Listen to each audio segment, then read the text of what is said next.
Assalamualaikum dan salam sejahtera.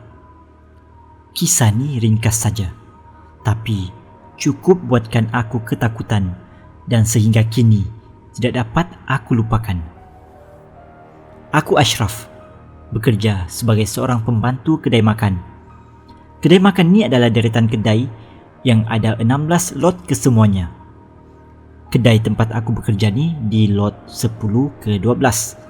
Aku bekerja bermula pada pukul 7 pagi hinggalah ke 6 petang. Kisah bermula pada hari itu, rutin harianku.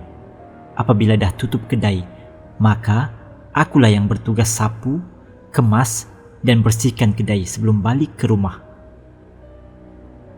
Waktu tu dah senja nak masuk maghrib dah.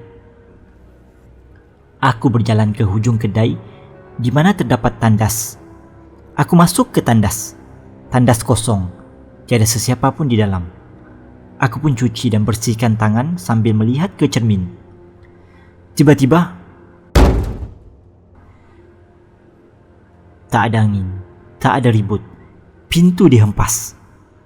Selang beberapa saat, pintu dihempas lagi. Aku pasti memang tak ada orang. Dan lagi sekali pintu dihempas. Apalagi langkah 1000 lah aku keluar dari tandas ketakutan. Keesokan harinya, tugas aku untuk membersihkan tandas. Sebelum masuk ke tandas, aku akan pastikan dah tak ada orang yang guna, terutamanya tandas wanita. Waktu tu jam dah menunjukkan pukul 7 petang. Tandas lelaki sudah selesai aku bersihkan. Kini, masuk ke tandas perempuan pula. Ada orang tak? Saya nak bersihkan tandas ni, kataku bagi memastikan tak ada orang di dalam tandas wanita. Aku ulang sekali lagi. Tiada sahutan balas. Maksudnya tandas kosong. Aku pun masuk dan bersihkan tandas. Aku pun mula mengemop tandas dari hujung sampailah ke depan pintu. Waktu tu jugalah azan maghrib berkumandang. Kata orang tua, kalau azan, jangan masuk ke tandas. Sebab waktu tu mereka jadikan tandas sebagai tempat persembunyian. Tapi kerja aku dah setengah jalan. Aku pun setelkanlah terus sampai habis. Bila dah sampai ke depan pintu, aku menarik nafas lega kerana dah siap.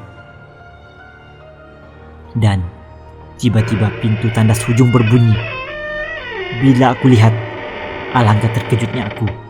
Aku lihat ada wanita dengan muka terkopek sana sini sedang menjenguk aku dari dalam tandas. Rambutnya panjang menggerbang, baju pula berwarna putih.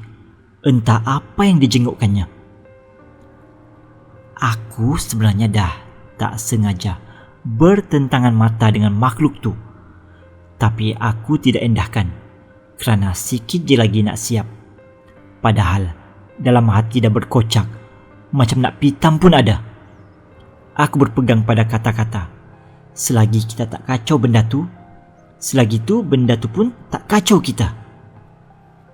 Aku tunduk je buat kerja mop lantai sehingga habis tanpa buat eye contact dengan makhluk tu.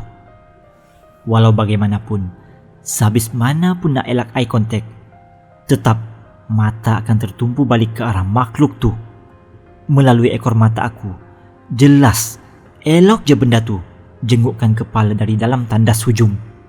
Selesai saja azan maghrib berkumandang, seperti ada angin menderu ke arah aku dan terus menuju ke arah pintu yang terletak di belakang aku. Serentak dengan itu juga, tiada lagi makhluk tadi di hujung tandas. Aku taklah berani sangat nak periksa tandas hujung tu. Aku cepat-cepat habiskan kerja. Settle je kerja, aku langkah 1000 menuju ke motor dan terus memecut laju balik ke rumah. Itulah pengalaman yang memang tak akan dapat aku lupakan sampai bila-bila.